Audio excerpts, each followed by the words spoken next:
Good evening, ladies and gentlemen, and welcome to the third annual Strategic Land Debate hosted by Hogan Lovells in association with the International Building Press. I'm delighted to welcome all of you here this evening and also Stuart MacDonald, the editor of Inside Housing and president of the International Building Press, who is going to chair tonight's event. And also I'm delighted to welcome all of our panellists and speakers who Stuart will introduce. The theme of tonight's event is whether British house building is striking the right balance. I attended an event recently at which Nick Bowles, the planning minister, spoke, and he expressed the view that despite the pressures on house prices and despite the impetus being given to the rented sector, the most important aspiration for the vast majority of people in this country is still to own their own home. And what he said was that the government regards it as part of its electoral mandate to facilitate that aspiration. So that clearly means that we need many, many more homes to be provided. And I think the size of the challenge is thrown into very sharp focus by some statistics which point to a 20% increase in the number of households over the next 20 years, and that means that we need around 240,000 additional homes in England each year. That's more than double the current delivery rates and nearly 50% higher than peak delivery before 2008. So huge challenge, and I think it's generally accepted that it's not overstating things to say that we do face a housing crisis. That's one of several topics on the agenda this evening, and how we go about solving that crisis. So I'm very much looking forward to hopefully a stimulating debate on what is clearly a highly topical issue, and I'll hand over to Stuart. The lectern, excuse me a second. Yes, good evening everybody. As Michael says, welcome to this third annual debate. Organised by International Building Press and Hogan Lovells. I think it's probably the best place to start is to say thank you to Ed Miliband for kicking off our debate today so well. It's very generous of him to make the announcements that he did. I will obviously get into some discussion around that as part of the debate.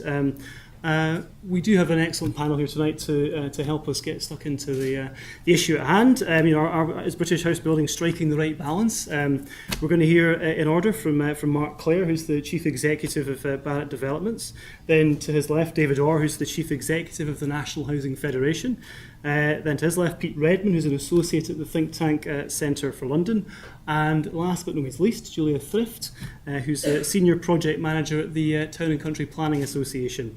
We'll hear from each of them for 7 minutes each, no more, and we'll then have time for questions and debate. Obviously, the questions and debate part depends largely on you in the audience, so do please don't be shy, stick your hands up, let's get lots of questions, and there's plenty to discuss. Just very, very briefly, just to add to Michael's comments, and very clearly, I think all political parties accept that there is a housing market failure in Great Britain. I think the degree of difference depends upon their approaches to that are very much with the Labour Party we saw today. Their response is very much on the supply side, whereas with the coalition government, their response is very much on the demand side through the Help to Buy programme that's been in place now for the last few months.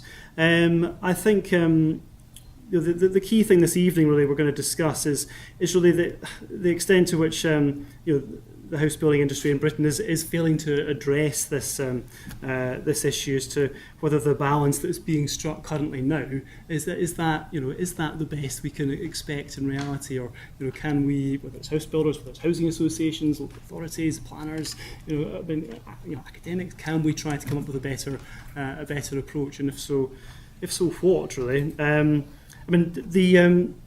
we're all aware very much recently that off the back of the Help to Buy initiative that there's been a lot of talk of there being a housing market bubble blowing up again that is shortly to pop and scatter us all before it. I think, and that's a very, very real concern clearly, but I think if you strip out if you look at the data, I mean, very much it's the case that in the south of England that's driving very much the market again. Elsewhere in the country, Scotland, North of England, Northern Ireland, house prices are still actually decreasing, and I think that's the response that we have towards these issues is clearly very difficult to try to nail down, as we can see from the house building numbers that Michael talked about earlier on. I think we do want to explore the extent to which why are there not more house builders getting into the market now, given the scale of the demand across Great Britain. It seems very odd from a market point of view that wouldn't be the case.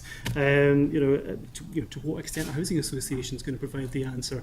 David will no doubt talk about that. I think should there be further interventions? I mean, history shows that previously government interventions were the thing that led to housing supply ticking up in the way that to respond to demand we needed. But clearly now that's not the case. Anyway, those are just some of the issues. Clearly there's lots more. You'll have questions too. Please feel free to ask them. I'm going to hand over to our first speaker now, Mark Clare from Barrett. Mark. Okay, thank you very much, and good evening, everybody. I'm delighted to be here to talk about housing today. I was at the Labour Party conference on Sunday and Monday, and not surprisingly, it was very, very high up the agenda. There were probably more fringe meetings around housing than anything else as far as I could see. But the interesting thing for me that came out of that wasn't a real concern about the social impacts of a shortage of housing in this country. It's all about the economy. So they've moved to a position, I think, which is pretty similar to the coalition, that we need to get housing and house building going in this country, because that's one of the key ingredients to getting the economy going and getting us out of recession. And that came through very, very strongly. That's not to say that there isn't a realisation of the social impacts of a lack of housing, but as I say, I think it's the economy that's driving that. And I suspect that we'll see exactly the same next week. I shall be at the Conservative conference as well, and involved in a number of the discussions there.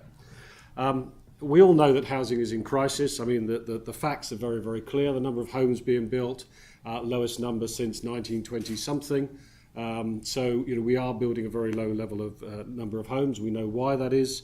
Household formation rates, as has already been said, are on the increase, and the gap is probably we're probably satisfying at most 50% of the overall demand. And the other thing that we often forget, which I think is actually a much bigger problem, is the existing stock. I mean, our housing stock in Britain is a particularly poor quality. It does need an awful lot of money spent on it to bring it up to a decent standard. And I think actually that's probably the other major elephant on the table. And it's not clear that this coalition government has necessarily got a good handle on that at this time. Now, we know that the recession has knocked the housing industry for six. I mean, a lot of us were in survival mode for a long time, and we were the lucky ones. A lot of the small builders went well beyond survival mode, and to be honest, they're just not building homes today. But while the recession clearly hasn't helped the cause of building houses, we know it's not the cause, because we actually had a housing crisis before the recession started. We were not building enough homes each and every year, and prices were going up very quickly as a result, even in 2006 and 2007. Now, we all know there's been a lot of stimulus over the last few years. We had quite a number of packages from the Labour government when they were in power. I mean, they started the whole thing off.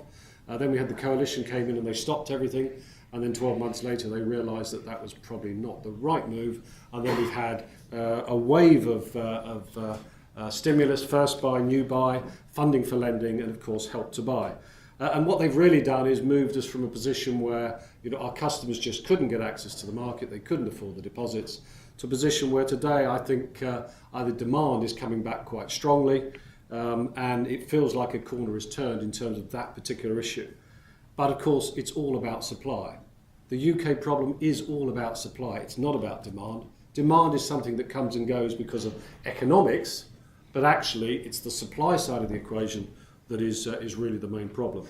There's a popular view of what the problems are, and I heard a lot of them at the conference yesterday, and I'm sure I'll hear it a lot when I read the various commentators reporting on the housing market. The banks are not lending, or they were lending too much, to be honest, and now they're not lending enough. And as I say, I think that one is sort of moving down the list. Developers are land banking. If I could find which management team in Barratt Developments that's actually land banking, then I'll fire them and get somebody to build on that land. Because our business model is every single piece of land that is consented, we get on. But, I mean, to be honest, if we do get a policy of use it or lose it, then we will be the recipients of that because we will benefit from that land being hopefully released back into the market.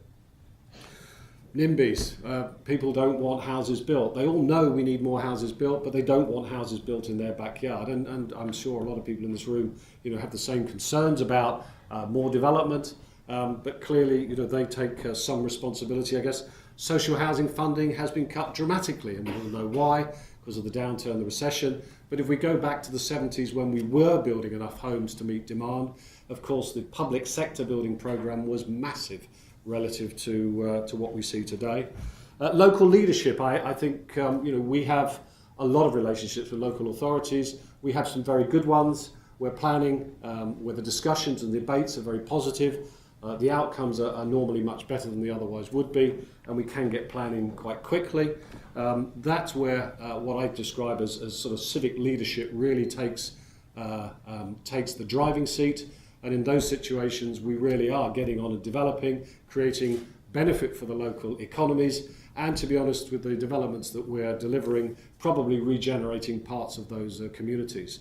And so I do think that local leadership is critical. And then, of course, you've got Section 106s and SILs. Obviously, every time land prices go up, then what politicians want to do is to try and take that excess back again. SIL was a good example where they brought it in just as everything was falling off the edge of a cliff. So that didn't work particularly well. But at the conference, I was already hearing that what we need to do is capture this extra value gain. They seem to think it was the developers that were getting it, but as you probably know, we buy conditional. So we don't actually take the planning risk most of the time. So it's the landowners that are getting hit if things like SIL increase. And what the landowners do is not sell the land. So it actually has a direct impact on the availability of land. And that's the key point. The fundamental issue we have in this country is that we have never had enough consented land coming through the system. And I think the capacity of our industry, excluding what the public sector used to do in the 70s, just has never geared up to deliver 250,000 homes per annum. Part of the issue is because it's a cyclical market, companies like Barratt Developments, there is an element of risk aversion because when it all goes wrong, your shareholders are going to take a major hit. So I think that's a structural thing as well. Our strategy in the face of all of this, well, we've invested 2.6 billion in land since May 2009. We got back into the market very early in buying land, and to be honest, it's been a buyer's market pretty much ever since in most parts of the country. And it's that land which is what's driving our profit recovery, our debt reduction, and the improvements in our business.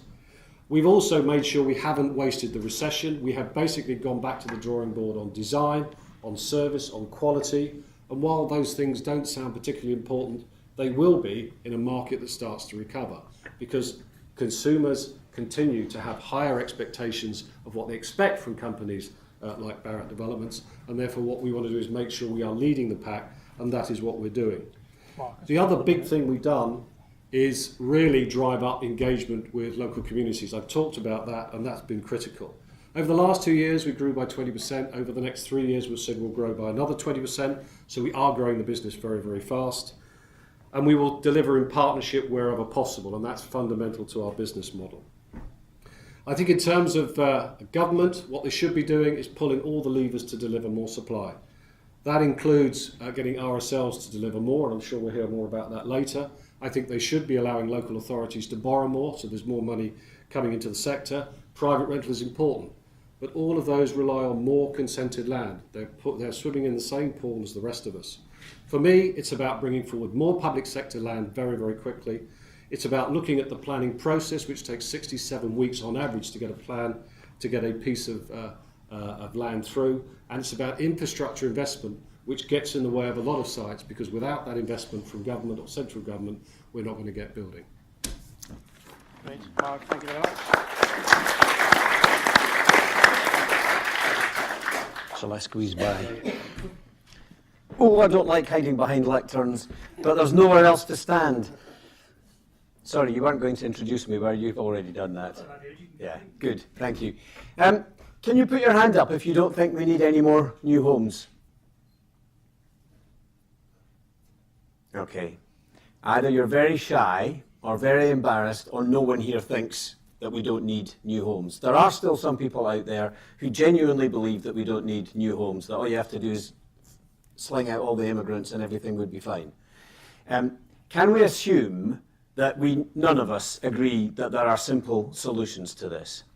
And that instead what we need to do is not ask, can we build more homes, but rephrase the question just by adding one word and asking, how can we build more homes? Because I reckon as soon as you turn that question round like that, as soon as you reframe the question like that, you get into a completely different conversation. And I think in the middle of all of the range of announcements that Ed Miliband was making today, in the centre of it was a suggestion that he wants Labour to ask the question, how can we build new homes? How can we get supply up to 200,000 new homes every year? And it's quite an interesting question, isn't it? Because there are plenty of people out there who are willing to play in the game if we can create rules that allow the game to be played more effectively. Mark wants to grow his business by another 20% over the next 3 years. He's not alone in the large-scale developers in wanting to do that. Housing associations are very keen to develop more, champing at the bit, I would say, and looking at extending and expanding the range of supply that they are involved in. I think we're going to see a huge growth in the amount of new build for market rent commissioned and delivered by housing associations over the next few years, and they will grow their offer in building for sale alongside the affordable rent, the shared ownership, the supported housing that they've always done. But none of this is going to be deliverable unless we make some changes to the way that we do things. I agreed with everything that Mark said, with one small exception, and this is about emphasis. Mark pointed out that there had been a significant reduction, 2/3 reduction, in the amount of investment by government in supporting new supply by housing associations.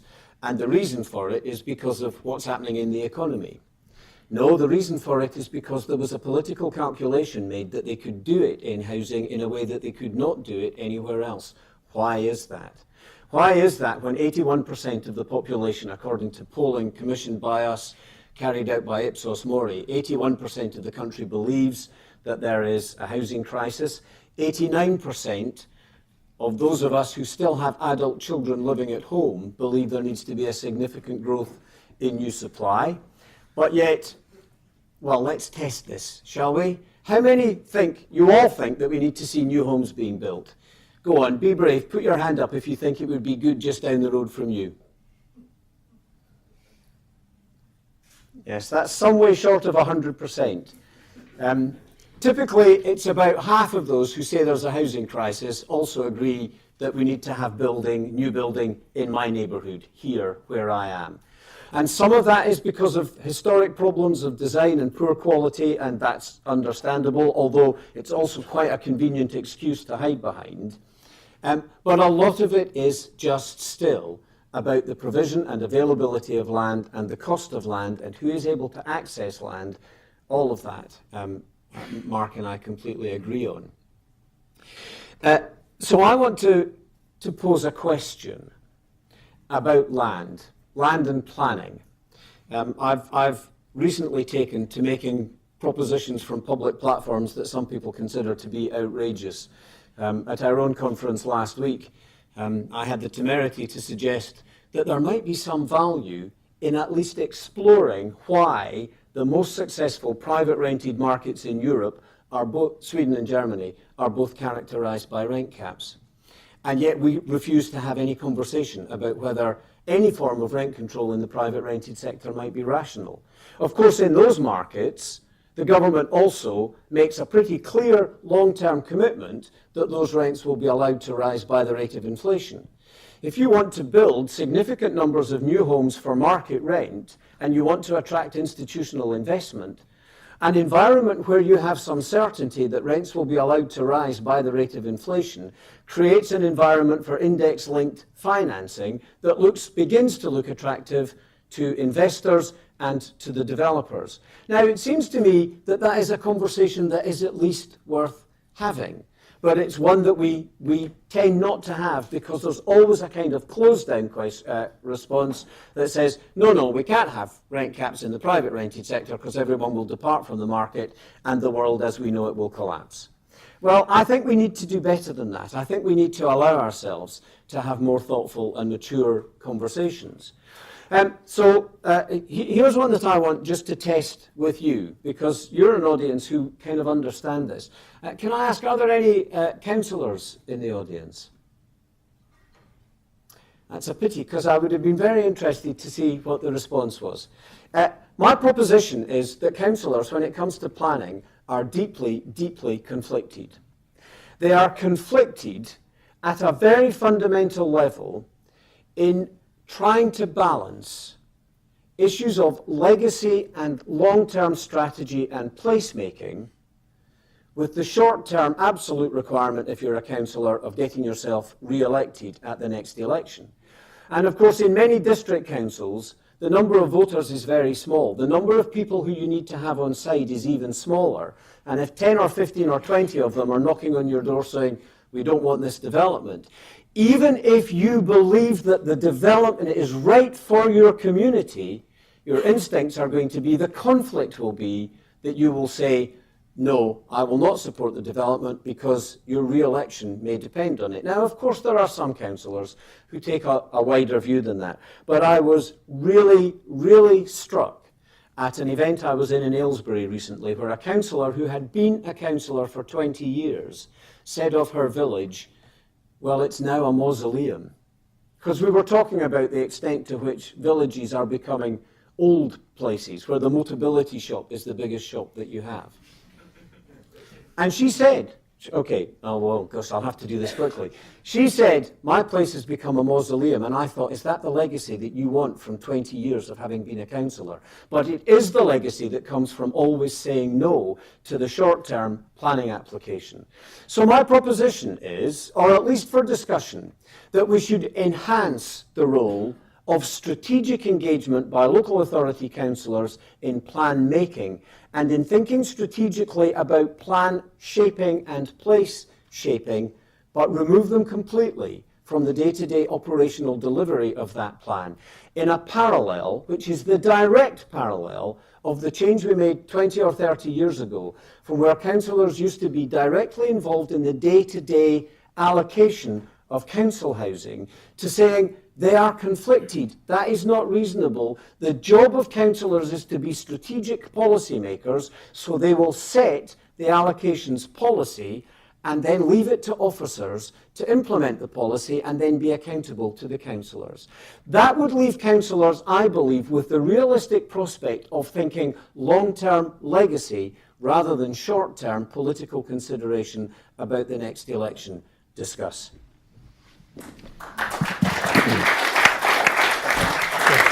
David. Yeah. David, thank you very much for that. Pete Redmond from the Centre for Cities, Centre for London, sorry. I'm a bit of a free agent this evening. Clearly. I don't have a membership to worry about. I don't have shareholders other than my boss to worry about, and he's a kind man. I grew up in a family of house builders. I've been responsible for running some of the country's largest inner-city housing associations and 2 London boroughs' housing services. I think I've got coming up to 20,000 houses I've been directly responsible for supplying in my career so far, and there's some more on the way. Some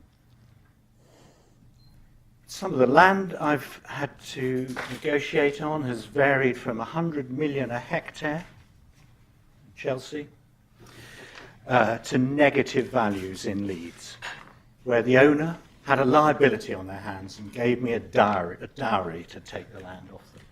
And in that context, dealing with, from the 1970s, site briefs, planning conditions, and now a very complex framework of planning obligations, I've come to a number of views about where we are.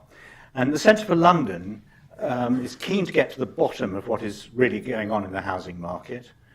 We're launching a report on new information on the London private rented sector on the 7th of October. And they're keen to have free agents and fresh thinkers around the table. In fact, they don't pay us very much at all. We're completely free. I'm saying some things here which I've shared with colleagues, but not necessarily agreed by everyone in the Centre for London. In the trade risks where I work, we work with investors in the capital markets who have so far, with our help, put 2.8 billion of money, own name bond issues in the last 5 years, for housing associations, local authorities and others. And interestingly, they don't really read the headlines. They don't care about the slogans that some of what I've heard already tonight. The campaign straplines to fuel the supply industry. We are all part of the supply industry tonight. I think it's really important that we have an idea of a housing strategy, where we want to get to, and Mark and David have clearly focused on that. I'd like to just unpick a little bit of where we are today, because if we don't know really where we are today, we may actually drive ourselves into cul-de-sacs in our campaigning and in our policy development. So I've got, if we do that, 4 myths I want to bust. I'm going to concentrate on the first 2 primarily. Housing prices are only weakly sensitive to supply. We don't have a major shortage of housing. That land taxation or property taxation, we may go into this in a bit more detail in questions if you want, but it's a hot topic amongst some in the policy world. I don't think it'll do the job of improving affordability. And I think, unlike Mark, I think it's the wrong time to be selling publicly owned land and social housing through high right to buy discounts. So let's concentrate on the first myth. The work that I and others have done, University of Reading colleagues, some LSE colleagues, have looked at what drives house prices, the phenomenal increase that we've seen in the last 30 years. And interestingly, you have to go quite a way into economic theory, back to the real classical theories of the Victorian times, or some of the Keynes theories, to really get to grips with some of the issues here. If you've just done first-year economics in your political career reading PPE at Oxford, as so many of our politicians have, and dropped it in the first year, you may find some of this a little difficult. But broadly speaking, house prices are what people pay, and they are based on what people can afford to spend. And I've listed a number of things up here on the left-hand, your left-hand side, the drivers that feature in any detailed analysis of house price movement. In fact, there's some evidence that this analysis gives a reasonably good power of prediction, but I have to be a bit careful there as well. And on the other side, on the right-hand side, I've listed some things which I think are slightly worrying about the future. I think at best we have a blip ahead of us, maybe up to a plateau, it may be down the hill again a bit later. Certainly some froth in the market this side of a general election, but over a 10 to 15 year perspective, we may be heading for a pretty flat Japan-like economy, which will affect house prices, which are ultimately dependent on wages, ultimately dependent on the state of the economy. And house prices set land values. Land value is a residual of the house price equation, given all the obligations that go with delivering good housing and good neighbourhoods. I do think, though, that confidence to borrow, for example, I do think we're seeing a new kind of government policy, very clever policy, really, which without very much spending, or possibly no spending at all, promotes ideas like mortgage guarantees and to help to buy, which are helping boost confidence, and we definitely need that, confidence to borrow. It's not lenders not lending, it's not enough people, indeed businesses, wanting to borrow. is our demand side problem, really. And I think the confidence boosts that we're seeing, particularly in London and the South East, are helpful. And the calculations that I and colleagues have done is that inflationary effects are not actually going to be that great. In fact, you may not even have to deliver a mortgage guarantee because it's doing the work now already. That is clever policy practice by politicians. Myth 2 is that we do not have a major shortage of housing. That's the buster. This is the opposite, or the underneath of the graph you so often see that Mark referred to, the big house building programs of the 60s and 70s. When people show that graph, what they don't show is how much negative we started off with, nearly minus 1 million dwellings at the end of the Second World War, nor do they show the 2 million dwellings that we and our planning colleagues demolished in the 50s and 60s and 70s. Much of that was to achieve reorganisation of our town centres and our road networks and roundabouts and so on. Very little of it was poor condition housing. In fact, the million shortage at the end of the war was mostly caused by not building houses during the war. Only 200,000 were actually a result of war damage lost. So we started with a negative. We had lots of demolition going on. We had massive building programs, and they took us up this slope to towards the end of the mid-70s to the end of the 70s, where quite rightly we drew back. We were heading for serious problems of oversupply if we carried on at that building rate. And we've stayed in the 3 to 5%. The green line is absolute numbers, which of course you'd expect an increase of excess dwellings over households. And this is the percentage line in orange. And we stayed around the 3 to 5%, a kind of market stability and efficiency excess of dwellings over households. And it only just blipped down in the last couple of years.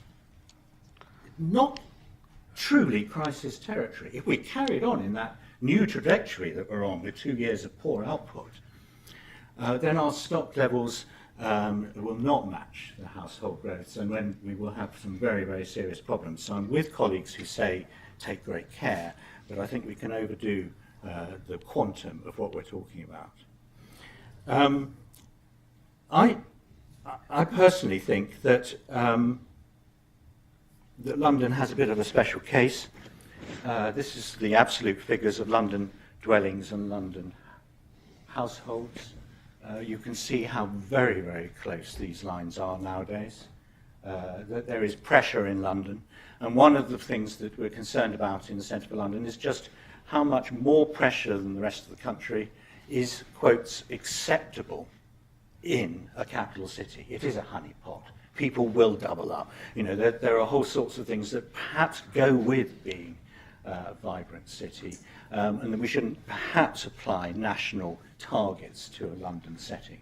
But we certainly do need a supply output that gets us healthily above the household numbers. I mentioned land taxation and property tax redistribution. All my calculations on that show the more we make progressive things like stamp duty and council tax, the more we increase the lower end range of house prices. And that is not necessarily good news. That if we tax land, it makes no difference to house prices. It's just where those who buy the land's money ends up, less in the owner's pocket and more in government's pocket. If that's recycled back into affordable housing, probably a good thing, but broadly speaking, it doesn't change the output price for the home purchaser. And Mythbuster 4 is that at this stage in the state of the economy, as a taxpayer, I say to my public sector colleagues, don't sell. Sell land for two good reasons later on. One is you'll get a better price for it and a better output from it as the market picks up. And the other is that we need to put more into the market when it really is picking up and not when it's flatlining as it is for most of the country at the moment. To me, the call for public land disposal is a profit call rather than actually a sensible taxpayer investment strategy. We obviously have different views there, and the right to buy discounts fall almost into the same category. So I think, last but one slide, Stuart, I think that if we blame the finance world for not lending, and Mark touched on that.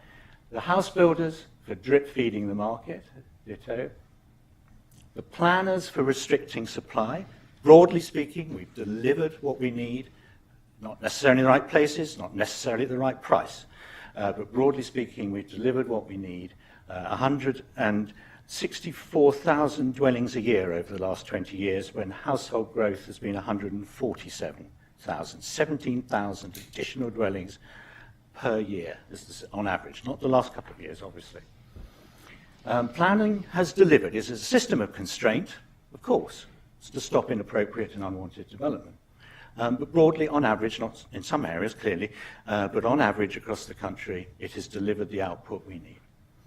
And I think to blame councils for hoarding land, we're all barking up the wrong tree if we think that is the way forward. So for me, I think there's a new reality, and indeed Mark's touched on that, because deep down I think it's durability and quality that's going to count in a tougher market.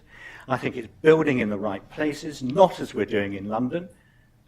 Most social housing output in London is where most of the social housing is already. That is not a healthy future for our city.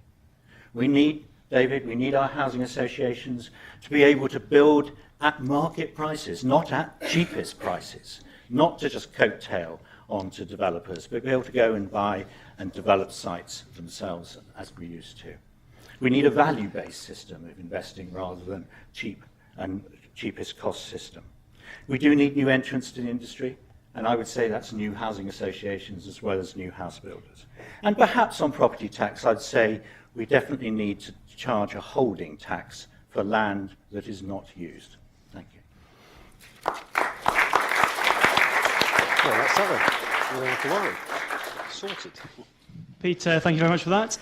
Last but no means least, Julia Thrift from the TCPA. Julia. Hello. My apologies, I've got a bad cold and I'm a bit croaky, but I do hope you can all hear me all right. Let me find the right slide. Right. For those of you who don't know the Town and Country Planning Association, it was founded more than 100 years ago as the Garden Cities Association. And we campaign to achieve a planning system that delivers good homes and places where people want to live. And we believe that well-planned new communities are part of the solution to the housing crisis, if there is one, which I think we'd say there is, and that the Garden City model, which was developed by our founder, Ebenezer Howard, still has a lot to offer in today's situation. So where are we now? There are 1.7 million households waiting for social housing, and that has enormous economic and social impacts, one of which is government statistics estimate that it costs at least 600 million a year to the NHS. The current model of healthcare is to treat people in their homes. Many people's homes are actually what made them ill in the first place. So there are all sorts of costs beyond the simple cost of people not having a decent place to live, overcrowding and so on. And we've already heard about house building being at its lowest level since the 1920s, so I won't linger on that. How much housing do we need? The government used to produce 20-year predictions and projections based on census figures. They now only produce 10-year projections. We felt it was very important for the purposes of planning to have a longer-term idea of what might be needed.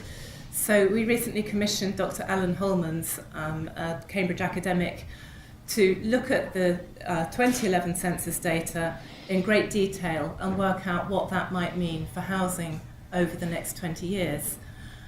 So he's done his projections up to 2031. It's a very detailed piece of academic work, which you can download from our website if you're interested in finding out more about the methodology and so on. And what he says is that we're going to need 240 to 245,000 new homes each year, which is slightly higher than the previous predictions. Although 2/3 could be in the market sector, at least a third are going to need to be subsidised in some form or other. About a quarter of those, if the current trend continues, are likely to be needed in London, 60% in the 4 southern regions, and there are going to be 27 million households by 2031. This data produces all sorts of questions for how we build the right homes in the right places over the next few years. So what do we need? Obviously, quantity. The sort of numbers we're talking about can't be delivered plot by plot. It's not going to be a bit of infill here and a little estate there. We're talking about large-scale housing need. And we think the best way of achieving this is, rather than a piecemeal approach, is to think about developing well-planned new communities, large new places, which, because of the economy of scale, can have really good new infrastructure, which takes the pressure off simply trying to add bits onto existing places. And we're talking about well-planned places that are thought about from the beginning, properly planned and properly designed. But in addition to large new settlements, really good quality urban regeneration, which has really slumped in the last few years. So in terms of quality, this isn't just about bricks and mortar, it's about places that people will want to live in today, but also for successive generations. Excuse me. We can't afford to build houses today and pull them down in 30 years' time because they were so shoddy. They have to be places that remain desirable. We think the Garden City model has a lot to teach us in terms of how to create places that continue to be desirable, healthy places, places that people want to live in for many generations. And what we also need at the moment, and has been touched on earlier, is political leadership and vision. We need politicians who can say that this isn't about houses, this is about high quality places that we might all want to see. There are very few people setting out a really compelling vision of what a new place might be like. And I think that's one of the reasons why people are so put off having a new place built near them, because they can see the disadvantages, but nobody's pointing out what the advantages of a well-planned, well-designed new place could be. And what's stopping us? Excuse me. There are many things, many of which have been touched upon by the other speakers. Planning departments are hugely under-resourced at the moment. The planning system has just been through its biggest shake-up for a generation, and the increased emphasis on local plans, neighbourhood planning, has put a huge demand on local authorities and local planning officers to do a huge range of new things, and at the same time budgets are being cut.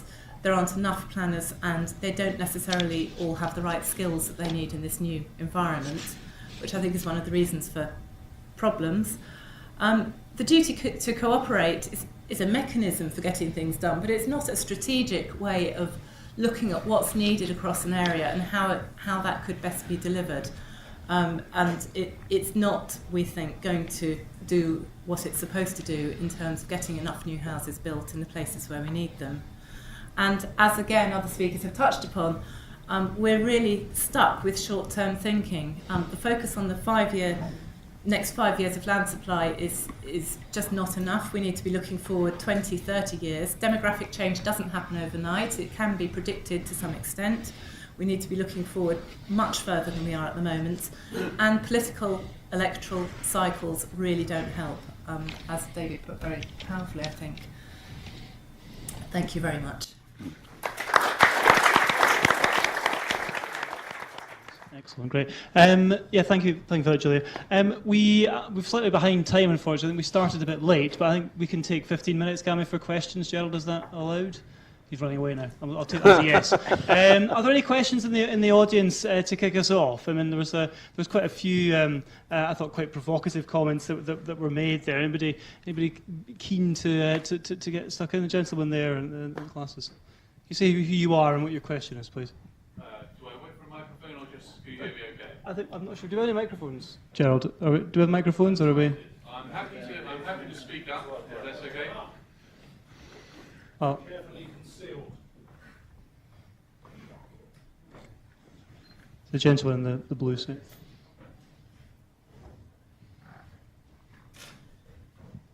Is that on? Yes. It is. Okay. My name is Lee Newlin. I'm a director of Mayfield Market Towns, and I'm promoting a new market town 8 miles to the north of Brighton and to the south of Gatwick for 10,000 dwellings. Hopefully one of Julia's answers to how development should take place to get us up to 200,000 a year. In that promotion, I'm going through the blessed planning process and duty to cooperate and following all those things at the present time. Every 5 years, the planning process changes. Someone has a new bright idea as to how it should happen. Usually, house builders like to say, stick with the system, just stick with one system, don't change it because it affects supply again. Are there any things in the current planning system, in the way it's developed, that you would change in order to improve supply? What is it you're looking to change in the planning system, apart from the planners working harder, that you would change in order to improve supply? Okay. Lee, thank you for that. Any other questions just now? I'll put that to the panel. Okay, that's fine. Don't be shy. There's a gentleman down here as well, Gerald, if we can bring the mic down. Keeping you fit, Gerald, sorry. Definitely.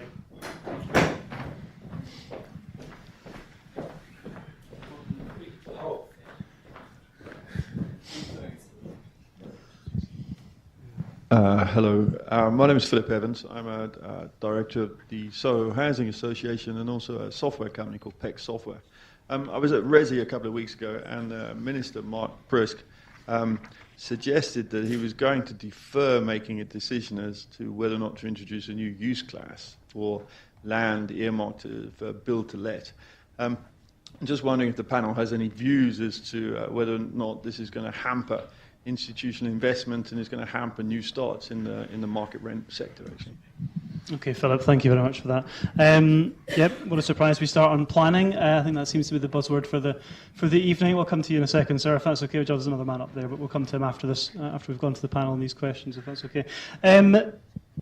Mark, maybe I'll come to you first, if that's all right. I mean, the question about from Lee on, you made the point quite clearly in your remarks about the fact that you feel there needs to be more permissions coming through the planning system. How would you see that happening if, as Julia says, there are no planners, or there are very few planners to deliver the permissions you're talking about? I mean, there's obviously a lot of things around the planning system which cause it to be slower than it should be. I think the key thing for me, I mean, our success rate with planning is probably 95, 96%. So actually the planning system works. We choose those sites that we want to go forward with. We have a very professional team internally. The issue for me is it takes 67 weeks for a 50-unit site, which is sort of a no-brainer, and can we get on with this, please? So for me, it's about saying, well, what are the things that are taking all the time? David's touched on some of the issues we face where you've got elected officials making decisions that they shouldn't be making, and they're probably making those for the wrong reasons. I think the challenges around community consultation, for us, that's actually a vital piece of the equation. And if we can get the community on side and more we can, then that's quite helpful in the process. But, there are the conditions that are now attached to planning that is approved. The conditions are getting longer and longer and longer. So you get a planning permission, but there's nothing you can do, and it might take you 6, 7, 8 months to go through that. The time it takes statutory consultees to actually come back and respond to the planning process, I mean, they seem to do it in series rather than in parallel. And what I'd like is a system where, what we're looking for is consents in 6 months, not 13 or 14 months. To the point made, I do not want the planning system thrown up in the air and changed, because we'll lose at least a year of planning process if we do that. Well, what I would like to do is to work with local authorities, and that's what we're going to try and do, informed, enlightened local authorities and say, where's best practice? What can we do to improve it? What can they do to improve it? Learn from each other, and then try and get that best practice out there. I mean, that we're trying to sort of work through that.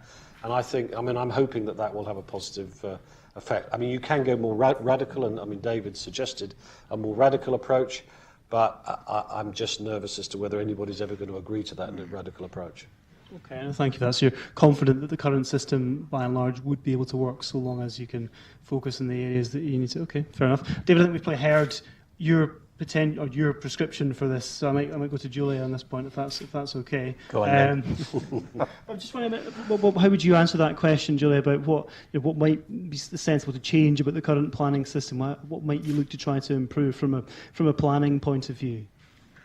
I think, I don't think we'd recommend throwing everything up in the air and starting again, because there have just been so many changes. As you say, it would just delay things even further. But there is a gap in terms of strategic thinking in the planning system. And I think that is going to be a problem. You can't devolve everything to a tiny local level, because a lot of the things we're dealing with, transport, flood risk, housing, needs to be looked at a larger than local authority level. And the duty to cooperate is a mechanism for helping people work together or making them work together, but it doesn't have that strategic element. I think there probably will need to be some sort of strategic element brought back into it that's missing at the moment. Okay, all right, fine. Did you want to comment at all on the point about, I'm just wondering, you might want to comment on this, Mark, I don't know, but the point, you want to comment on that? That's fine, Pete, I'm just wondering about the use class point as well. Did you want to comment on that, Pete? Well, it's a quick answer, Stuart. I don't think there should be a separate use class for private rented sector. In fact, I think we should drive our planning system towards tenure blindness as much as we can. And indeed, what we build and design should be tenure blind as much as we can. Use classes create artificial boundaries between changing lifestyles, patterns, and fortunes of buildings. We shouldn't ossify them. We should allow it to flex. And I would make one change in the planning system, because I agree with the sense of stability. I think there are some good signs coming out of local authorities cooperating across citywide areas, but the jury's out really as to whether the cooperation is really working across the country. Well, probably it isn't across the country. I would make one change, and that is for local authorities in negotiating planning obligations with us, should think a little bit more before they come to the table about what their real priorities are, rather than it becoming a kind of a battle, as it often is, between the supply side and different public services all arguing for their piece of the cake. Surely you can get some sort of proportionality to what should be housing, what should be road structures, what should be flood drainage control and so forth, and then negotiate quantum depending on the viability of the site. That would be my change. Thank you, Pete.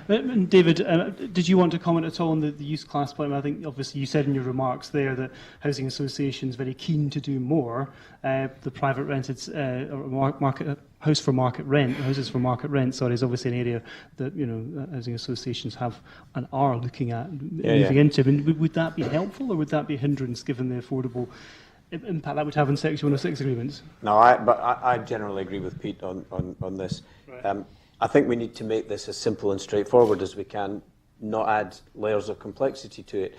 But you see, I am going to answer the original question also, because I think we keep asking questions about the planning system, and I don't think the problem fundamentally is systemic. I think the problem fundamentally is cultural. I think we have lost the sense that planning is creative engagement with placemaking and replaced it with a bureaucratic approach to development control. And it doesn't matter whether you call it the NPPF or whatever you call it, if you don't have visionary local leadership and you don't have this sense that planning is about creating great places, then you're going to carry on getting the kind of answers that we get at present. So I think the real question is, how do we change the planning culture to take it back to somewhere that creates the kind of great places that planners have produced in the past? Thank you for that. There was a question from another gentleman up there, I think. You have a microphone, sir, do you? No. Robert Peto, EPZ Investment Management and RICS. I just want to ask the panel's view about financing social housing. I think the point has been made by many of you on the panel in the past and in the public that even at the peak of post-war construction, I think the private sector produced at most 150,000 houses. And we were producing, certainly during the Macmillan period, close to 200, 250,000. So that the public sector was producing 100 to 150,000 houses a year. And that's sort of stopped, really. one of the things the RICS has done is look very closely through its Housing Commission on how to change this. And when I was president, we put propositions to the Treasury that they should issue a housing bond. At the time we put this forward, George Osborne could have raised 25 billion, on a 20-year bond at 2.25%. Now we'd have to pay 3.5%, going to 4%. And the response from the Treasury at a meeting and dinner, I think Mark was there actually, was that they didn't understand this. This was September 2012. The Treasury is like scared rabbits in a headlight. They are desperately worried about losing a AAA rating. I said, if you don't get some growth back into this economy, you will lose your AAA rating. And actually, by the way, it won't make any difference. And of course, that's what happened. They're just not looking at this, and I'm interested in your view, in a much more bold way. I mean, housing support on the demand side, in my view, is totally counterproductive. Do you not see, what way would you the supply of social housing that Maggie so successfully sold off and never replaced? Okay, Robert, thank you for that. I mean, that does obviously play to the point that was raised in the Labour Party conference today, that the obviously Ed Miliband has come up with his approach on this. I mean, I think within the context of Robert's question about how might we best go about being bold and being more innovative. I mean, what do you think of the? I mean, Mark, will come to you first if that's okay. What do you think of the Labour Party's proposal today? Do you think that would they work from your point of view, or do you think that they're not going to make that much of not going to work? Well, I was surprised by what Ed said today. I was expecting something much bolder, to be honest. If we just carry on at our current track, we'll get to somewhere close to 200,000, assuming no more bumps in the economic road, by 2020. To do that, we'll need more coming out of the local authorities, and I think they're perfectly capable of delivering that. More coming out of the RSLs. I think local authorities borrowing more, that sounds sensible, so there's some finance there. Private rented sector, maybe it'll have got going by then. And I suspect that companies like ours will be back up to sort of 180,000 homes built per year, including the 106s we deliver. So what surprised me was that didn't seem to be much of an ambition. On the other side, if you said we were going to build 1 million homes in the next 5 years, I'd have been very, very worried there as well. So, in a way, it was probably a more sensible thing to say. But I didn't get any of the boldness that perhaps I'd have expected, and I do think that we need some very bold moves we've jump-started demand, to be honest. We need to take those paddles and jump-start supply, and I just haven't seen those ideas coming through so far. And just pick on Robert's point, what would you like to see them thinking about then? Well, I'm going to repeat myself. I mean, I think public sector land, they do control 40% of the supply of land. So at the moment, they're probably accounting for about 20% of supply. So as the biggest landowner, I'd actually like them to play their role, because if they don't, we're relying on farmers and industries and who've got spare land. And to be honest, I think that is shorting the market for land. And of course, that does generate income from them. And they can then use that income to invest directly into social housing. So for me, that is still the biggest thing that I would do if I was in, whichever government in their shoes. I would effectively do a help to buy on land and really make it an imperative that all parts of government get on and bring the land to the market. Thank you, Mark. Peter, obviously you had the opposite view to that in your remarks. Not entirely, no. Well, on the land point, what would your prescription be in terms of... Well, I don't believe the 40% figure. In fact, there was a fascinating bit of work that Savills did, and suddenly disappeared off the web and all of that, of how little public sector land was suitable for residential accommodation. And in many cases, how much will need to be spent on all the things that Julia's mentioned in infrastructure and so on to get it ready. It was. I think it's pushing. We need a system that works. We need an economy that works. We need demand stronger. Land will flow. I've never had a planning commission refused. It's not that. It's taken too long, but I've never had a refusal. It's not the system. I think it is the culture, as David rightly says. I think money is a huge part of it, and that was your question, particularly on Social housing, it doesn't work without subsidy by definition. It's a sub-market product. And we need a wider range rather than the one game, affordable rent suitable for those just below average incomes perhaps, but not suitable for those who are never going to be economically active. And how many are there? This is my, do we really understand where we are and where we want to be question? How many of our households are never likely to be able to pay their way in the market for their housing? Now, it's a really important question. Social housing, including the range of products within that heading, is on the decline proportionately. That is worrying, I think. Clearly, there's not enough subsidy in the public coffers to help boost it. The net rent will deliver the bond, whether it's a national housing one or a capital markets one, or even going to the European Investment Bank, as some of us are now. The money will flow from the private side. It's where do we get the public subsidy from? And what's happening is masses of it is being clawed out of the existing housing association and indeed local authority systems. We're selling the family silver to pay for today's sub-market supply. Can't go on doing that. We do need to get back to a reasonable subsidy level for a range of products, but how much of our housing should actually be social housing? And that is a fascinating question. I think we need to look at it more.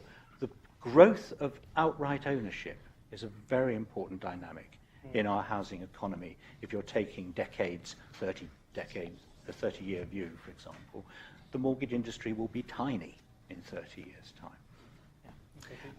So we need to know where we're going to be housing those who aren't able to pay their way. Private rented sector will do its bit. I think we need to be aiming for 20 to 25%, perhaps not the third that Alan Holman says, subsidised through our sub-market systems. Okay, no, thank you for that. I'm just conscious of time. I mean, just David, just briefly. I mean, obviously you talked about the fact housing associations keen to do more. I mean, Robert's point was exactly that the private sector will never meet demand. It's certainly not at the numbers that we're looking at now. It's not in the house builders' interest to do that.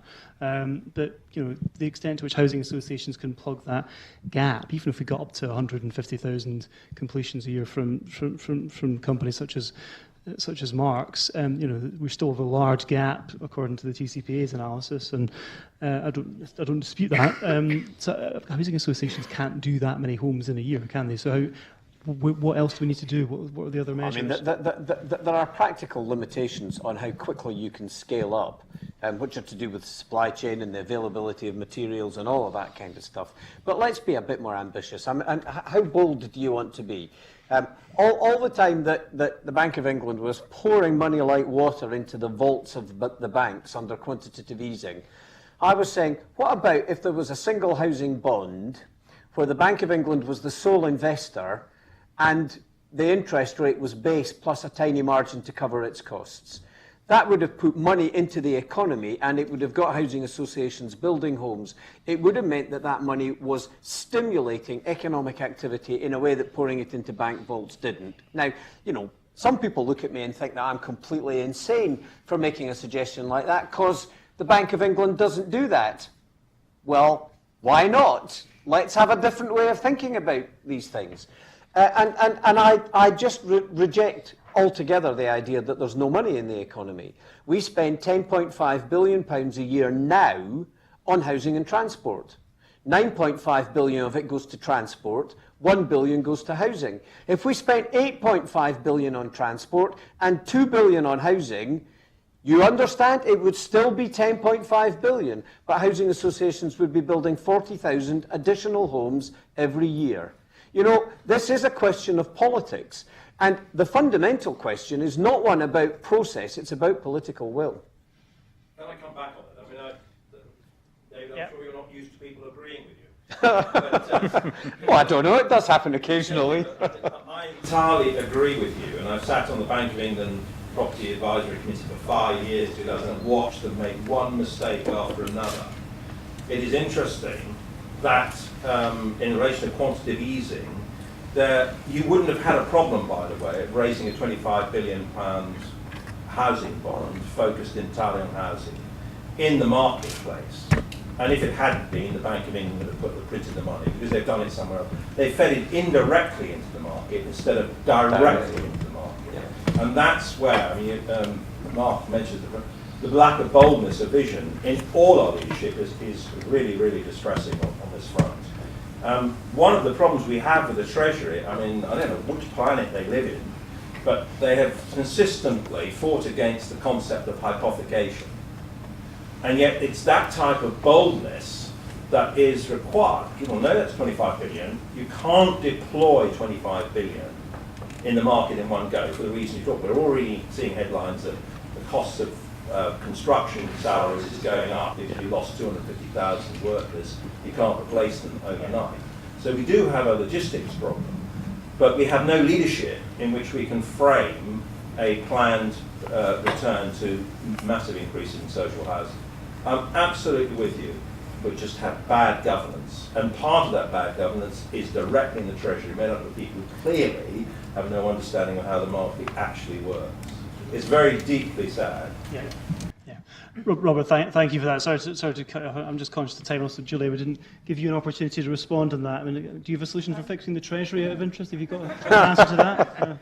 Yeah, I'll tell you what it is later. Oh, dear. Oh, well.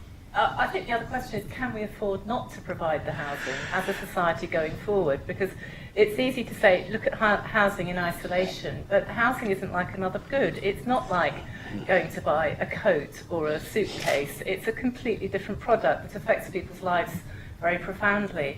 And as a country, if we go forward without enough housing, for instance, for graduates who've worked their way through school, through university, end up living with their parents, can't leave home, can't have their own children, I don't think that's a sustainable sort of society. I think in the longer term, unless something's done, that we could be heading towards a lot of unrest. And if not unrest, there are the costs of thwarted lives, kids who can't do their homework properly because they're living in overcrowded conditions, don't reach their full potential.